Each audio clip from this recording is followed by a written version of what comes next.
नमस्कार, बंजारा बीट्स में आपका हार्दिक स्वागत है। मैं हूं ज्योति प्रकाश खरे। आज हम आपको मिला रहे हैं एक ऐसी शख्सियत से जिन्होंने रेलवे से हाल ही में वो रिटायर हुए हैं। उनका काम करने का अंदाज कुछ इस तरह और इतना खुशबूदार रहा कि रिटायरमेंट के बाद भी उनको लोग आज भी रेलवे महकमे में याद रखते हैं। चलिए मिलते हैं प्रवीण वंसल जी से। नमस्कार वंसल जी। नमस्ते नमस्ते। प्रवीण जी, जैसा कि हमने उल्लेख किया कि आपने रेलवे को भरपूर सेवाएं दी और आदर के साथ लोगों को आपने उनके काम को बढ़ाया और सराहा। मैं चाहूँगा कि आप अपना छोटा सा परिचय दीजिए। मेरा नाम प्रवीण बंसल है। मेरे पिताजी रेलवे में काम करते थे और 1994 में सेवानिवृत्त हुए थे। क्या शुभ नाम था? पिताजी श्री अमरनाथ अग्रवाल नाम था उनका। और मेरे दादाजी जो है गवर्नमेंट ट्रेजरी में खजांची थे। मेरा परिवार खजांची परिवार के नाम से जाना जाता है और वो 72 में रिटायर हुए थे। उनका भी स्वर्गवास हो गया और मैं वर्ष 1989 से रेलवे ज्वाइन की थी। कहाँ पोस्टिंग हुई थी आपकी? फर्स्ट पोस्टिंग मेरी भोपाल मंडल में हुई थी, इंजीनियरिंग विभाग में। उसके बाद में म्यूचुअल ट्रांसफ़र लेकर झांसी आया था पर्सनल में जुलाई 90 में। और तब से कंटिन्यूसली मैं कितने वर्ष सेवाएं दी आपने रेलवे को? 35 वर्ष। 35 वर्ष में आपने क्या क्या अचीव किया रेलवे को? ऐसा क्या किया कि रेलवे आज आपको रिटायरमेंट के बाद भी स्मरण करती है? रेलवे ने मुझे जो भी कार्य और जो भी दायित्व सौंपा उसका मैंने ईमानदारी से निष्ठापूर्वक निर्वहन किया और रेलवे ने भी मुझे समय समय पर बहुत कुछ दिया जी। और मेरी जो पहचान है रेलवे से ही है। रेलवे में आप किस पद से रिटायर हुए? कहाँ से हुए? मुख्य कार्यालय अधीक्षक के पद से कार्मिक विभाग से सेवानिवृत्त हुआ। तो उस दौर में जब आप काम करते थे तो आप किस तरह का काम करके आप रेलवे कर्मियों को लाभ पहुंचाते रहे? लास्टली अंतिम 4 वर्ष तो मैंने एक रेलवे का मेडिकल कार्ड होता है UMIT, स्वास्थ्य से संबंधित उस पर काम किया है और मैं 24 घंटे काम करता था। रात में भी अगर मेरे पास कोई सूचना आती थी तो मैं रात में भी काम करता था, क्योंकि अगर रात में सूचना आई है तो व्यक्ति को कार्ड की ज़रूरत होगी। इसको ध्यान में रखते हुए कहीं से भी कोई भी सूचना आए मैं काम करता था। किसी की भी आए, कोई भी आए। कभी कभी कर्मचारी, उसके परिचित, यूनियन, संघ, अधिकारियों के फ़ोन आते थे। मैं उसी समय हाल ख्याल काम करके और उनका कार्ड जनरेट करके उनको व्हाट्सएप पर भेज देता था जी। तो इस तरह मैंने बहुत काम किया और लोगों ने मेरे काम को सराहा भी है और मुझको समय समय पर कई पारितोषिक भी दिए गए। बातचीत में आपने बताया कि आपने रेलवे को इस काम के दौरान बहुत सारा रेवेन्यू भी कलेक्ट करके दिया। जी। बहुत से सेवानिवृत्त कर्मचारी ऐसे होते थे जो कार्ड के लिए आते थे बनवाने, मगर देखा जब डॉक्यूमेंट चेक करते थे तो उसमें ये पाया जाता था कि उन्होंने RELHS स्कीम ज्वाइन नहीं करी है। RELHS स्कीम एक वो स्कीम होती है जो आदमी के सेवानिवृत्ति के समय 1 माह का वेतन काटा जाता है। जब वो ज्वाइन करेगा तभी उसका कार्ड बनता है। अब रेलवे के वर्तमान दिशा निर्देशों के अनुसार जो कर्मचारी ने ज्वाइन नहीं करी है उसको 1 माह की अपनी पेंशन का दोगुना जमा करना होता है।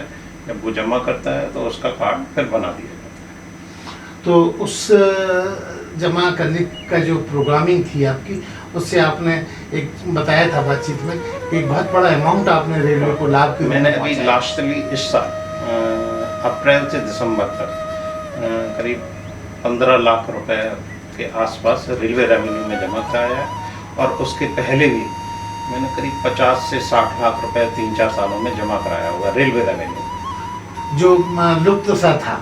तो लुप्त सा जिनको कार्ड बनवाना था और जिन्होंने पैसे स्कीम ज्वाइन नहीं करी थी तो उनको पैसे दोनों तरफ आपने लाभ पहुंचाया, कर्मचारियों को भी और रेलवे को, दोनों।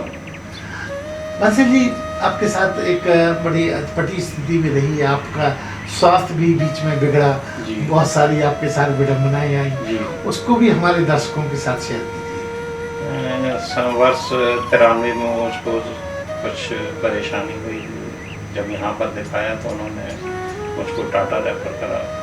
मैं टाटा गया तो वहाँ उन्होंने कैंसर सस्पेक्ट करा मुझको। करीब मैं 1-2 साल बीमार रहा, मगर कैंसर नहीं था। कैंसर होता तो बचने का कोई काम ही नहीं था। ठीक है, और भी कुछ छोटी मोटी परेशानियाँ चलती रहती हैं। अपने अभी रिसेंटली भी मेरी सर्जरी हो चुकी है 2, मगर ठीक हो गई।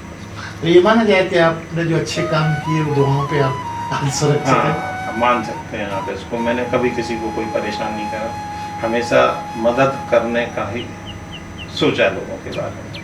बंसल जी, आपके रेलवे के अलावा, रेलवे में तो आपको जीविकोपार्जन का काम रहा, आपके और क्या शौक रहे? कुछ ऐसे शौक जो दुनिया को पता ही नहीं।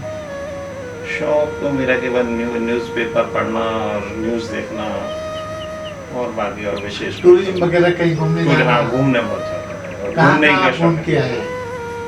मैं एक्चुअली में मेरे 2 बच्चे हैं, तो बच्चों की जो छुट्टियां होती थी साल में 2 बार, तो मैं 1 हफ्ते का अपना टूर बनाता था और साल में 2 बार घूमने जाता था।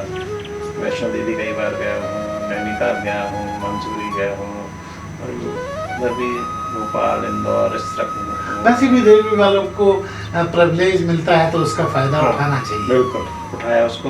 मेरी वाइफ भी रेलवे में थी, तो जी, मुझे उनका क्या नाम है? संध्या बंसल।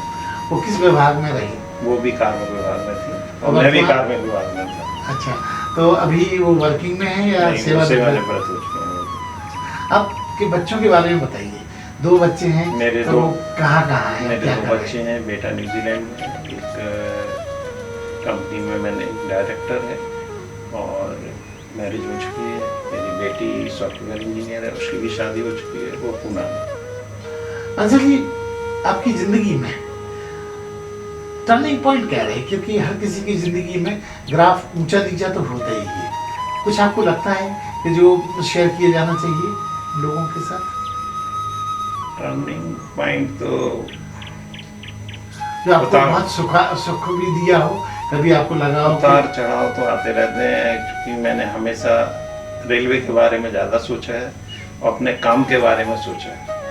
काम ही बहुत करा है मैंने रेलवे का, और मेरी पहचान भी रेलवे में काम से ही है।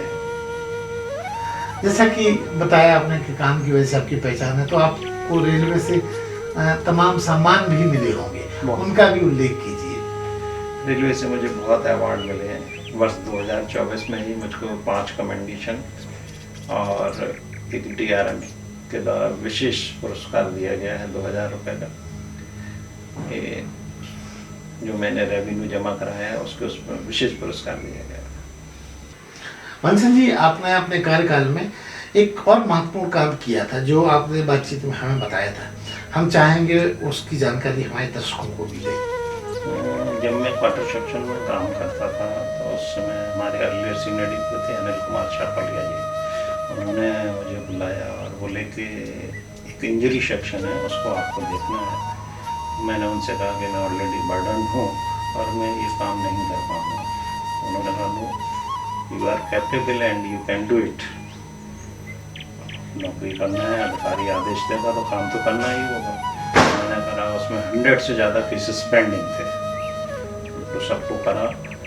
इंजरी के केसेस में नियमानुसार उनको 1 माह के अंदर पेमेंट करना होता है, और वो केसेस बहुत पुराने थे, 5-5, 10-10 साल पुराने थे। उसमें कोर्ट केसेस भी थे, और इंजरी के केसों में वर्कमैन कंपनसेशन एक्ट के तहत 30 डेज में भुगतान करना होता है, और भुगतान नहीं करने पर पेनल्टी लगती है। लोगों ने कोर्ट केस भी कर रखे थे, और उसमें एक्सग्रेशिया का ही पेमेंट होता है। पहले क्षतिपूर्ति का भुगतान का पेमेंट होता है, फिर एक्सग्रेशिया का होता है। तो एक्सग्रेशिया का पेमेंट जो हेडक्वार्टर से होता था, वर्तमान में ये मंडल स्तर पर होने लगा। ऐसे 100 से ज़्यादा केसेस थे, उन सबको निपटाया। उसकी एक गाइडलाइन बनाई कि विदिन 30 डेज कैसे करना है। उसमें कई लोगों को टेकअप भी किया गया, और अब वो स्मूथ काम चल रहा है, सबका पेमेंट हो रहा है। और इस काम के लिए मुझे पुरस्कार भी दिया गया, और एम्प्लॉय ऑफ द वीक का पुरस्कार दिया गया। और जिसके बारे में मेरे जो अर्लियर सीनियर एडिटर थे उन्होंने बताया था कि ये पुरस्कार बहुत बड़ा पुरस्कार होता है, जो रेलवे की साइट पे डला हुआ है, आप कभी भी इसको देख सकते हैं। तो जब आपने इतना पुण्य का काम किया, तो आज आप अपने आप को उसके भागीदारी के साथ साथ खुद को कैसा महसूस करते हैं? मैं अपने आप को तो इस काम के लिए गौरवान्वित महसूस कर रहा हूँ। क्या आप मानते हैं कि आज की जो नई पौध है, नई पीढ़ी है, वो नौकरी पे उतनी ज़्यादा लॉयल नहीं रही जितनी कि आप लोगों के ज़माने में हुआ करता है? कुछ तो अंतर है, ज़्यादा पढ़े हुए लोग, कंप्यूटर का ज़माना है, आईटी का ज़माना है, काम लोगों के पास है, ऐसा नहीं कह सकते कि काम नहीं है, व्यस्तता है लोगों के पास, काम ज़्यादा है। बंसल जी, अब आप रिटायर हैं, आपकी पत्नी भी रिटायर हैं, अब आप कहते हैं रेलवे वाला आमतौर पे दिमाग में ये धारणा बनाए रहता है रिटायरमेंट के बाद आराम करेंगे। आपकी दिनचर्या कैसी गुजर रही है इस दिनों? अभी तो जुमा 4 दिन हुए रिटायर हुए, 4 महीने निकले हैं, आगे देखते हैं कुछ करेंगे, क्योंकि दिन काफ़ी बड़ा होता है, कुछ ना कुछ जरूर। आप मानते हैं कि कुछ ना कुछ करना चाहिए, क्योंकि जो व्यस्त रहता है वही मस्त रहता है। हाँ बिल्कुल सही है, आप व्यस्त रहेंगे तभी मस्त रहेंगे, नहीं तो खाली दिमाग शैतान का घर होता है। तो अगर आपसे ये पूछा जाए तो इशारे में आप क्या प्लान कर रहे हैं जो आपको व्यस्त भी रखेगा और स्वस्थ भी रखेगा? कुछ काम करने की सोच रहे हैं, किसी के साथ कहीं कुछ ज्वाइन करने की सोच रहे हैं।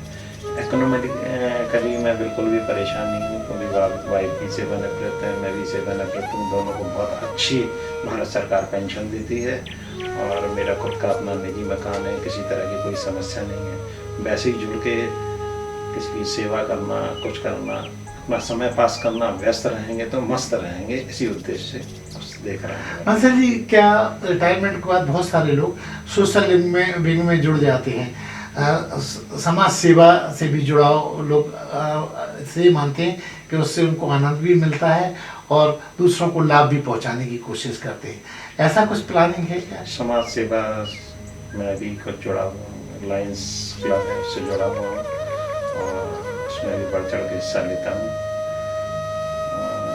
और कुछ सोच रहा हूँ, अभी देखिए क्या होता है, कुछ करने की सेवानिवृत्त हुआ हूँ, कुछ प्लानिंग है, अभी कहाँ तक सफल होता हूँ।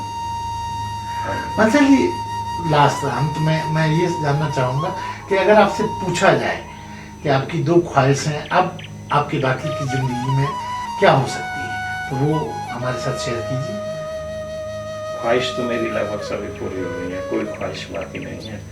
अब सेवानिवृत्त हो गए हैं, अपना घूमना फिरना और जो लोगों की मदद कर सकता हूँ वो एक ख्वाहिश बस। मतलब आपकी अभी भी ये इच्छा है कि जब तक आपका जीवन है दूसरों के काम है। जी। तो ये थे प्रवीण बंसल जी, जो अपनी ज़िंदगी की अब तक की यात्रा को बखूबी बंजारा बीट के साथ शेयर कर रहे थे। बंजारा बीट से बात करने के लिए बंसल जी बहुत बहुत धन्यवाद। धन्यवाद, आपका भी बहुत बहुत धन्यवाद। अरे हाँ, इस चैनल को लाइक और सब्सक्राइब करना ना भूलें। देखते रहिए बंजारा बीट्स।